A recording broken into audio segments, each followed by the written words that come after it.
Hi folks, Puffin here with your Antifa News Briefa for November 15th, 2021.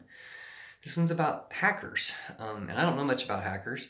First thing I want to say is thanks to all the hackers who do good things for people, because many good things have been accomplished by hackers. Hackers have exposed lots of bad things that governments and bad people do in the world, and they've definitely already played a role and probably continue to play a role in helping save this world. So thank you very much.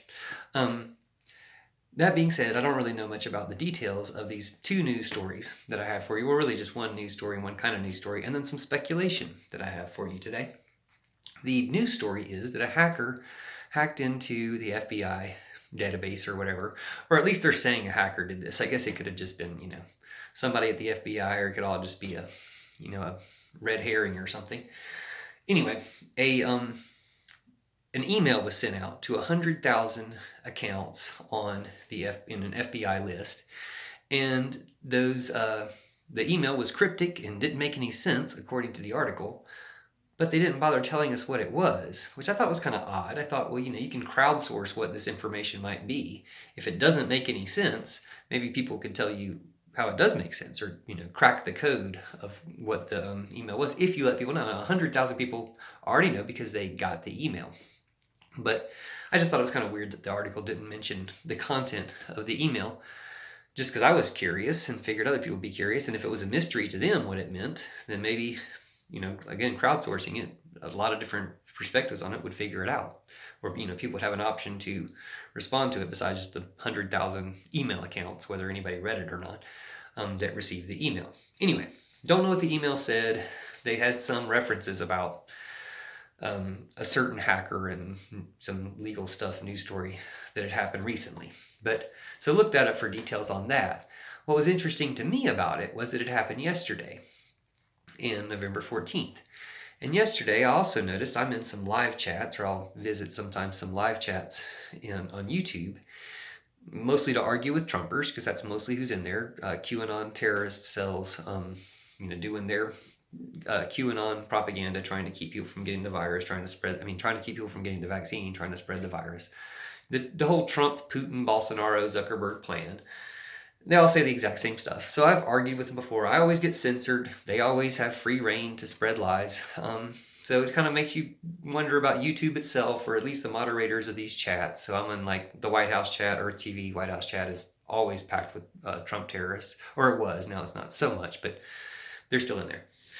And New York Times, New York Times Square, Times Square in New York City. There's a live chat for that one. And that's the one I was in yesterday, and it was hilarious. A hacker, I assume, named Joe Blow, or making many references to Joe Blow, Joblo, had hacked all the Trumper accounts, meaning 12, 15, 20 different accounts that were all pro-Trump stuff, were all saying what this hacker had them saying, and it was basically stuff making fun of themselves. Some of it was really funny, some of it was kind of um, vulgar, and it was making fun of themselves, all saying the same comment over and over again for at least, I don't know, 20 minutes or so. I didn't stay in there for too long, but it was continually going. And the main thing that was interesting to me was it was exposing all these accounts that are constantly pushing Trump propaganda, but now it was saying what this hacker had them saying. So it makes you think, well, all of these accounts were being run by one account, and somebody hacked into that, one person or one location, somebody hacked into that location, or etc. It makes you think, somebody hacked somebody, and the person they hacked was this network of Trump trolls. Which to me is an interesting coincidence that somebody, just in my own personal experience on the New York Times New York Times Square live chat, I forget which channel runs that live chat, but on that live chat that they always have, all these Trumpers have been taken over. And since then, I haven't seen those accounts there. So maybe the accounts got deleted after the hacker took them over and had them spamming all this stuff, negative stuff about themselves. And the thing that made me kind of curious about that, in coincidence with the news story of the hacker hacking the FBI, is what if these pro-Trump terrorists, as I call them, accounts are out of the FBI? What if it was the same, hack that sent out the emails that took over these Trumper accounts on social media. So I don't know if anybody else noticed this in live chats. Please let me know, or leave links or whatever to live chats. Maybe I can find the link to that live chat. I don't know if they post the videos or what, but or if they just run a constant live chat. I don't know how that works, but if you saw the same type thing, maybe leave some examples of that, of hackers taking over Trump trolls yesterday, November 14th, 2021. We know they took over the FBI's account. It would be interesting if the Trump trolls accounts, if a significant portion of them anyway, because there were some Trump trolls that weren't part of that. There were some people still leaving Trumpy comments, but the majority by far of the people who left pro-Trump comments or pro-fascist comments had, were taken over by this hacker. And it would be interesting to show that a lot of these pro-Trump or pro-terrorist comments are actually coming from the FBI. Now they can say, oh, we're trying to entrap people, just like people who stormed the Capitol who may have been FBI, according to Republican Congressman Gohmert, I think. These people who may have been FBI helping entrap or lead the insurrection into the Capitol, maybe they should be tried too, since they organized it. Maybe we should investigate the FBI or see whose side they're on, or see who within the organization are on the terrorist side and who's an actual American, because Trumpers are all terrorists. Like, let's be real. Let's shut it down. But so Jaden X, he's one of them. Gohmert pretty much called him out specifically, saying he's an FBI agent. Now, interesting, here's Gohmert, a Republican congressman, saying that Jaden X, John Sullivan, is an FBI agent. Here's Rudy Giuliani, and he's Trumpy as can be too, saying that Jaden X is Antifa.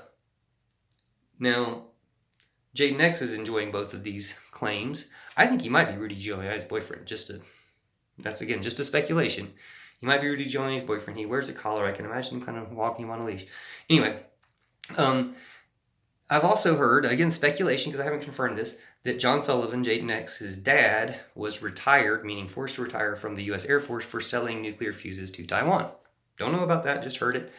But it would fit in with why he can get away with storming the Capitol, or organizing, leading, and causing really the only death of a Trumper at the Capitol. And he's like, go, go, go. And actually, Babbitt jumped through the window and he shot her. See my Regu Traders, Jaden X first, for my opinion on all that.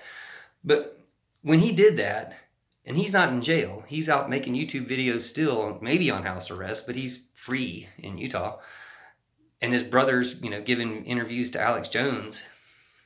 It's pretty obvious. Even if Gohmert calls him FBI, and he might be FBI, and even if Rudy Giuliani calls him Antifa, and he's not Antifa, and I know that personally because I've engaged with him personally on his YouTube channel, and he would like all the Trumpers' comments, and he would delete mine or argue with me. He's not Antifa. So he's definitely a Trumper. He's a Trumpsurrectionist. He led the Trumpsurrection. So like any other FBI agent, if they truly are, who led the Trumpsurrection, even if it was entrapment, well, it wasn't very good entrapment because they haven't trapped too many of them. So it seems more like they're just playing that card and they're trying to overthrow the government. Now, there was a hit list of CIA agents, didn't make much news, but people were killing CIA agents around the world, or CIA informants around the world, and let the CIA know they were doing this with a list. Didn't really talk too much about it, but I speculated, could that have been the FBI?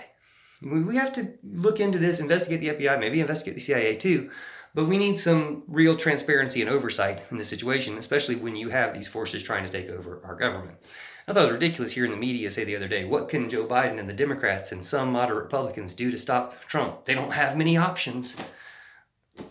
Like it matters what the playbook was or the old rules were. You have someone trying to take over your country. That really hasn't been happening before. And now that it is, you need to have an appropriate response to stop them. Thanks for watching, sharing, and yeah, let's sort this out. But let's not have any of these, any of this stuff going on anymore. We've got to root out these bad guys. And if it turns out that the same bad guys that stormed the Capitol are the bad guys they're supposed to be catching the bad guy, well, they're not going to catch themselves, or they're only going to catch the minions. They're only going to turn some small fries over. There's got to be somebody else focusing on this. You got to have a full investigation of the FBI. You might have to shut it down as an organization. It's not like a loss. We just have a different organization, just like many police departments need to be repurposed or shut down, and have different organizations take over the work and do the work that they were supposed to do, but do it without racism and brutality. Thanks for watching. See you soon.